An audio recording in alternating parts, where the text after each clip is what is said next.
नमस्कार प्रेक्षकांनो, या मालिकेच्या जबरदस्त भागामध्ये अतिशय जबरदस्त ट्विस्ट आपण पाहणार आहोत आणि त्यामध्ये आता अंशुमन आणि मलिकाने खेळलेला डाव आणि त्या डावानंतर आता पुन्हा एकदा मीच घरचा बादशाह असे समजणारा अंशुमन आता पुन्हा एकदा रोहिणीला नोकर बनवून त्याच्या पिण्याच्या ग्लासमधलं पाणी सांडून पुन्हा आता रोहिणीला पुसायला लावता क्षणी समोरून स्वानंदी येत, अजून तुझी शिक्षा संपली नाही आणि हे तुझंच काम आहे असे ज्या वेळेस अंशुमनला बोलते त्यावेळेस आता अंशुमन स्वानंदीला म्हणतो की कोणत्या जमान्यात आहेस तू? वहिनी, गेला तो जमाना आणि संपली ती शिक्षा. आता हे काम ही रोहिणी करेल. आता मीच इथला राजा. तर तेवढ्यात पाठीमागून समर येत आता अंशुमनला अजून तुझी शिक्षा संपली नाही आणि जोपर्यंत स्वानंदी मॅडम सांगत नाही तोपर्यंत तुझी शिक्षा संपणार नाही असे म्हणत पुन्हा आता जमिनीवरती अंशुमनने सांडलेले पाणी आता स्वानंदी ही अंशुमनला कसे आता हातात झाडू पोछा देऊन पुसायला लावते. अंशुमनचा माजोरडा माज उतरवत स्वानंदी पुन्हा कशी आता समर आणि आनंदला पुन्हा एकत्र आणते. प्रेक्षकांनो, हे सगळं यामध्ये आपल्याला पाहायला मिळणार आहे. चला तर व्हिडिओला सुरुवात करूयात.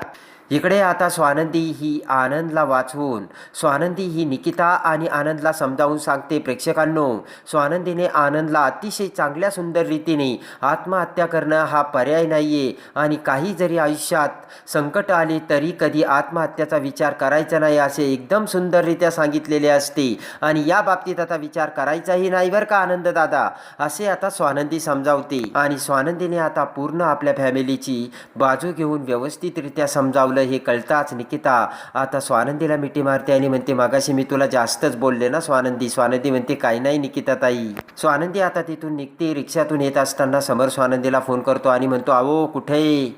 स्वानंदी म्हणते, काय बोर, आलीच मी, आता रिक्षामध्ये आहे. समर म्हणतो, किती वेळ अजून? समर म्हणतो, काय कसं आहे तिकडचं वातावरण, सगळं ठीक आहे ना?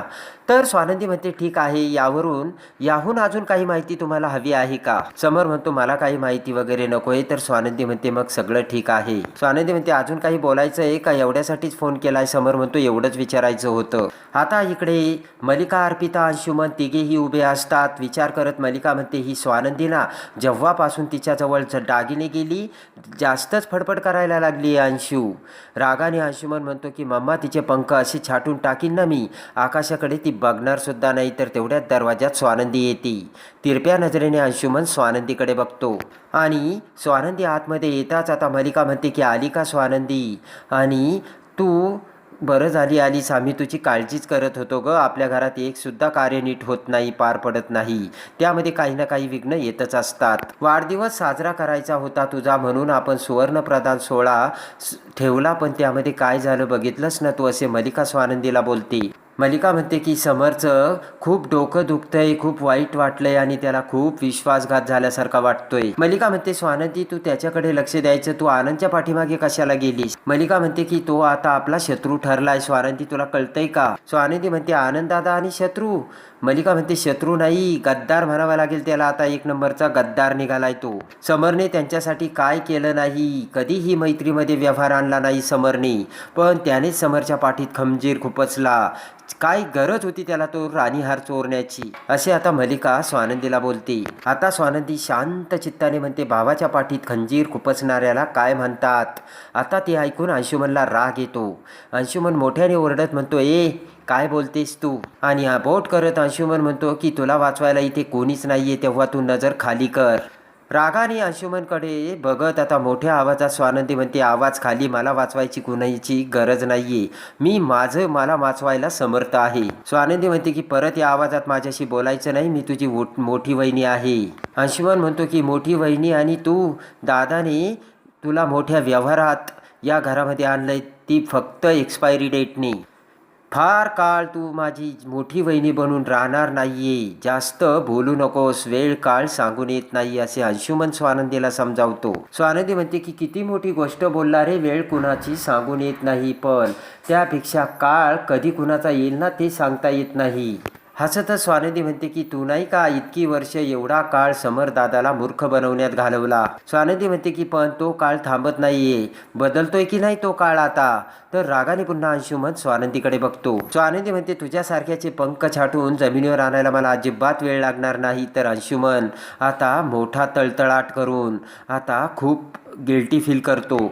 स्वानंदी डोळ्याने खुणावत म्हणते कुठं राहायचं कळलं ना, जमिनीवर राहायचं. आणि रागाने दबंग स्टाईलने स्वानंदी आतमध्ये येते. समर स्वानंदीची वाटच बघत झोपलेला असतो. समरला झोप लागत नसते. स्वानंदी येताच समर म्हणतो की या आलात तुम्ही फायनली, आणि काय झालं तिकडं. स्वानंदी म्हणते कुठे काय, काही नाही.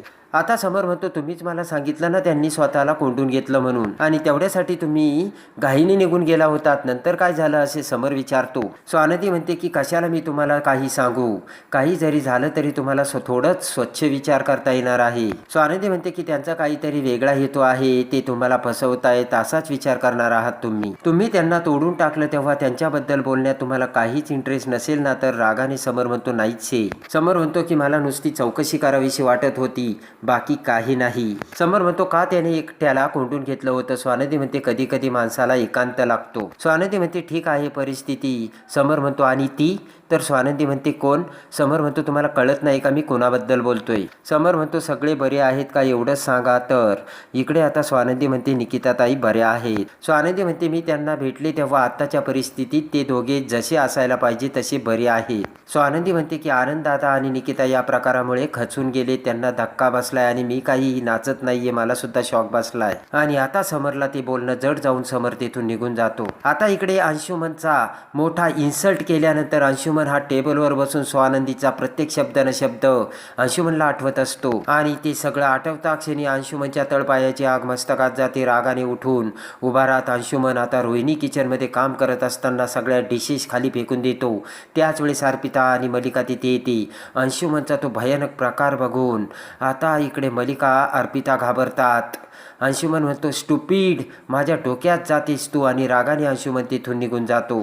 आणि आता रोहिणी सुद्धा तिथून निघून जाते. तर मल्लिका म्हणते की आता आपल्यालाच काहीतरी करावं लागेल अप्पी. आणि इकडे आता दुसऱ्या दिवशी नेहमीप्रमाणे समर उठून आता कंपनीत फोन करतो आणि रिसेप्शनिस्टला म्हणतो की आज पूर्ण दिवसभराचं काय प्लॅनिंग आहे माझ्याकडे आलं नाही.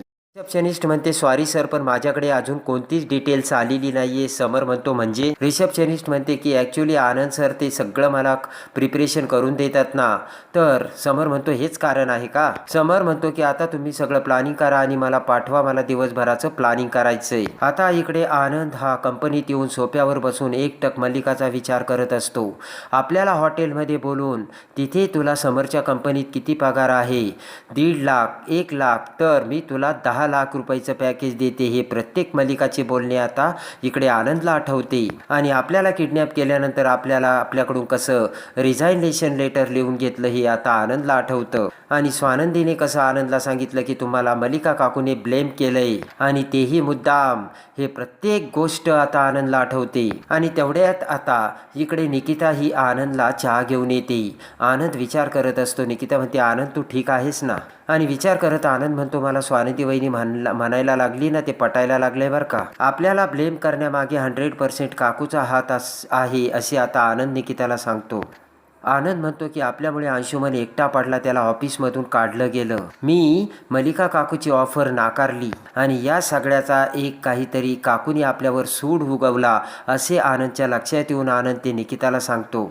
आणि इकडे आता आनंद म्हणतो अंशुमन कंपनीत खूप मोठे घोटाळे करायचा, पण जोपर्यंत मी कंपनीत आहे ना तोपर्यंत त्याला ते शक्य नाही. आणि असं आता आनंद निकिताला सांगतो. निकिता म्हणते की म्हणून तुला त्यांच्या मार्गातून त्यांनी बाजूला केलं, आणि समर आणि तुझ्यामधला विश्वास त्यांच्या मार्गात सगळ्यात मोठा अडथळा आहे हे त्यांना कळालं असे आता निकिता सांगते. आता आनंद म्हणतो मी आत्ताच्या आत्ता जातो आणि समरला सगळं सांगतो. निकिता म्हणते थांब आनंद, आपण स्वानंदीचा सल्ला घेऊ. आता इकडे स्वानंदी ही समरला चहा घेऊन येते. समर कंपनीमध्ये फोन करत असतो. समरचे सगळे प्रॉब्लेम्स क्रिएट झालेले असतात, कंपनीत काहीही व्यवस्थित नसतं, समरला वेळोवेळी अपडेट मिळत नसतात. समर रागावत फोन करत असतो. आता समर म्हणतो की मला लिगल मॅटर काहीच माहिती नाही, एनवाईसबद्दल काहीच माहिती नाही, कसं हँडल करायचं. समर म्हणतो की हे सगळं मी आनंदकडे सोपवलं होतं. समर म्हणतो आपल्याकडे डिपार्टमेंट होतं, माणसं होते, सगळं काही होतं, पण या सगळ्यांपेक्षा आनंद जास्त काम करायचा. आणि समर डोक्याला हात लावत म्हणतो की सगळं काही तो करायचा, सगळं काही त्याला आठवायचं, मिनिटात सगळे प्रॉब्लेम सॉल्व्ह करायचा. तेवढ्यात मलिका तिथे येते, समरकडे बघते. समर डोक्याला हात लावताच मलिका म्हणते, अरे बापरे काय झालं समर तुला? तर समर म्हणतो, काही नाही, ऑफिसच्या प्रॉब्लेमचा विचार करत होतो. मलिका म्हणते की मला बरोबर आहे, कळतंय तुला खूप त्रास होतोय, पण एवढा त्रास करून घेऊ नको. हे बघ, आता कोणाला जरी कंपनीत घ्यायचं ना, विचार करून घे आणि बरोबर सगळं काही काळजी करून सगळ्या गोष्टी विचारात करून दुसऱ्या माणसाला अपॉइंट कर. तर समर मलिकाकडे बघतो आणि हळूच मलिका म्हणते, अंशुमनला परत कंपनीत घेऊन जातो का? स्वानंदी म्हणते नको. तर मलिका आणि समर स्वानंदीकडे बघतात. आता उठून उभा राहा त्यांच्याकडे. स्वानंदी म्हणते की तक्रार निवारण अधिकारी या नात्याने मी सांगते की आपल्या कंपनीत जर पुरुषांनी महिलांना त्रास दिला तर पुन्हा पुरुषांना कंपनीत जाता येत नाही. आणि आपण जर अंशुमनच्या बाबतीत तो विचार बदलला तर लोक काय म्हणतील असे आता स्वानंदी समरच्या डोक्यात घालते. ते असेच म्हणतील, अंशुमन सरांचा भाऊ आहे म्हणून सर पक्षपात करतायत म्हणून, आणि आपल्या स्टाफने तसं म्हणून चालणार नाही असे स्वानंदी बोलते. मलिका म्हणते की स्वानंदी आपला अंशुमन सुधारलाय. स्वानंदी म्हणते मान्य आहे काकू, अनफॉर्च्युनेटली आपल्या स्टाफ मेंबरला हे नाही माहिती. मलिका हसतच स्वानंदी समोर येत म्हणते की पण आपल्या अंशुमनला संधी दिली पाहिजे ना, लोकांना सुद्धा कसे कळेल की आपला अंशुमन सुधारलाय म्हणून. स्वानंदी म्हणते की जर अशी संधी दिली तर पक्षपात वाटेल. स्वानंदी म्हणते की अशी संधी देऊन ऑफिसमधल्या बायकांची सेफ्टी कॉम्प्रोमाइज करणं मला अजिबात आवडत नाही. मलिका म्हणते काय बोलतेस? मलिका म्हणते तुला असं म्हणायचं का त्याच्यापासून अंशुमनपासून बाकीच्या बायकांना धोका आहे?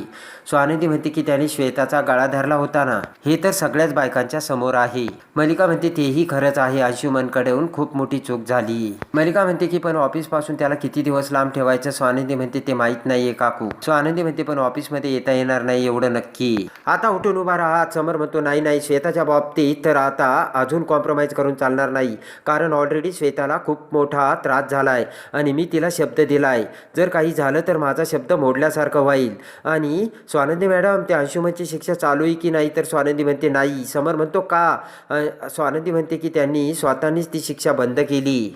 स्वानंदी म्हणते त्याची त्यानेच थांबवली. समर म्हणतो वा, मग त्या शिक्षेला काय अर्थ आहे आणि तुम्हीच त्याची शिक्षा अशी कशी थांबू दिली? समर म्हणतो की त्याला त्याची शिक्षा सुरू करायला लावा. तर मलिका ही स्वानंदीकडे आणि समरकडे बघते आणि आता इकडे अंशुमनची स्वानंदीकडला बघून तळपायाची आग मस्तकात गेलेली असते आणि अंशुमन टेबलवर बसतो. स्वानंदी तिथे येता क्षणी रोहिणी आता तिथून जाऊ लागते. तर पटकन आता अंशुमन आता पाण्याचा जार घेऊन ते पाणी ग्लासमध्ये टाकतो आणि रोहिणीला थांबवत आता अंशुमन रोहिणीला म्हणतो थांब, आणि त्याच्या ग्लासमधील पाणी जमिनीवर सांडतो आणि म्हणतो हे पुसून घे. हाताची घडी घालून त्याच वेळेस आता स्वानंदी तिथे येते. म्हणते रोहिणी हे पाणी पुसणार नाही, हे तुझं काम आहे. अंशुमन म्हणतो व्हॉट? तर स्वानंदी म्हणते की तू पाणी सांडलेस तर तू पुसून घे. आणि लगेच आता अंशुमन म्हणतो की गेला तो जमाना, संपली ती शिक्षा, आणि आता मी तिथला राजा आहे असे म्हणत अंशुमन पाणी पिऊ लागतो. तेवढ्यात पाठीमागून समर तिथे येतो आणि म्हणतो की अंशू, तुझा हा गैरसमज आहे,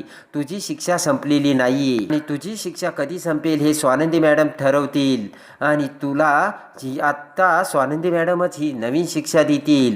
समर म्हणतो की सांगा स्वानंदी मॅडम. तर स्वानंदी म्हणते की आता हे पडलेलं पाणी सगळं पोछा घेऊन झाडू घेऊन पुसून काढायचं, सगळं किचन सगळा हॉल झाडूने पुसून काढायचा आहे. खऱ्या अर्थाने कंपनीची डायरेक्टर बनवून आता अंशुमनला कंपनीत घेण्यात नकार देऊन स्वानंदीने अंशुमनला आता घरचा नोकर बनवलेलं असतं आणि राजवाड्यांची महाराणी बनवून हुशारीचा डाव खेळत स्वानंदी झालेली असते राजवाड्यांची महाराणी. तर कशी वाटली स्वानंदी ते कमेंट्समध्ये नक्की कळवा आणि या मालिकेच्या डेली अपडेटसाठी आपल्या चॅनलला लाईक करा, सबस्क्राईब करा.